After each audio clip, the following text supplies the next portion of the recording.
Those tiny little mental wars, those battles inside our skull and heart. The creative process wants to be heard, or it wants to go invisible. But you've got to face it every day. You've got to be able to say no, or come on. Unplugged, because we will always say yes to creativity, totally uncut, because we all make mistakes, so turn it into a tool. This is Arroe Unplugged. Wow, here we are. According to the Google Calendar, it's Friday. Not according to my lifestyle. No. I work on that thing called Saturdays and Sundays. I do. I get really deep inside the community. It's not treated like a typical Saturday and Sunday. So a Friday to me is really kind of like a Tuesday. But here we are.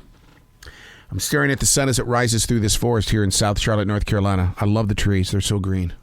I've already seen deer this morning. Saw a beautiful turtle. Jesus.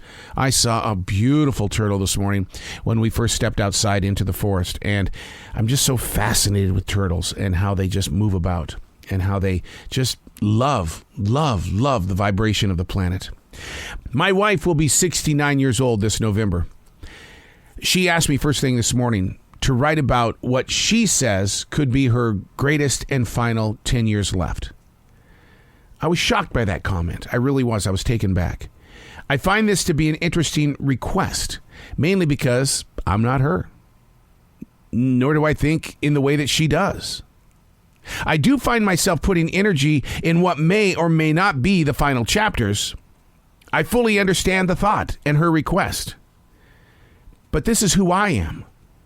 At 16, I never saw myself as a 60-year-old man. And now that I'm here, I didn't realize that I still felt like I'd be 16 years old. My wife isn't a writer. Not everybody is. And yet, our personal experiences, hers, mine, yours, it's priceless material for other travelers. Because I'm a mindful walker, all things that I do are lived out right here in the presence of now. There is amazing peace in this place called now, without looking over the next 10 years. Hey, it's Arroe. This is The Daily Mess, a chronological walk through an everyday world. I am a daily writer, and if you think that I go back and read what I put on a page, please don't think like that. I don't. I document what is in the present for the future reader, dear future reader. It's not for me. There are things here that don't belong to me. I just, for some stinking reason, made an agreement. I said, yeah, I'll show up every day. What do you want me to do? When do you want me to start? Really? Oh, man, what happens if I'm not in the mood? Come on. Really? Today? I have to write about this today. But I'm not. Oh, please. Okay. This is The Daily Mess. It's not just me. We're constantly misplacing things. Reading glasses to writing instruments. It was just here. I saw it. I swear I just saw it. When personal things go missing. Dun, dun, dun, dun. This should be a Netflix original. A man losing his left sock, last seen in the washing machine. A mid-20-year-old forgetting the last thing they saw, a $20 bill. Or, I really don't remember what we had for dinner last night. See, with so much content blasting into our process of thought, it's aimlessly too easy to misplace everything. The part I don't get is how it's always sitting right there in front of us, but we just didn't see it. They call that the blind gorilla. It's very real. Sadly, that doesn't explain why we forget what we were talking about. Lost in a thought. Dun, dun, dun, dun. Which is why I honestly daily write. Each day is a new adventure. And somewhere on this page, well, it's the real me. But am I willing to listen? Are you? No, seriously, are you? Do you listen to your thoughts? Do you put too much into your thoughts? The things that you are missing in your everyday life. Like the other day, I honestly have misplaced one of my favorite writing instruments. It's a beautiful, beautiful writing instrument. Can't figure out where it is. Heavy on my heart. But I know it's going to show up, and it's right there in front of me, but it's not going to appear until I let other things go, because the content of the everyday world is so heavy on my heart that it's blinding me in this place of now. Is that too heavy to carry?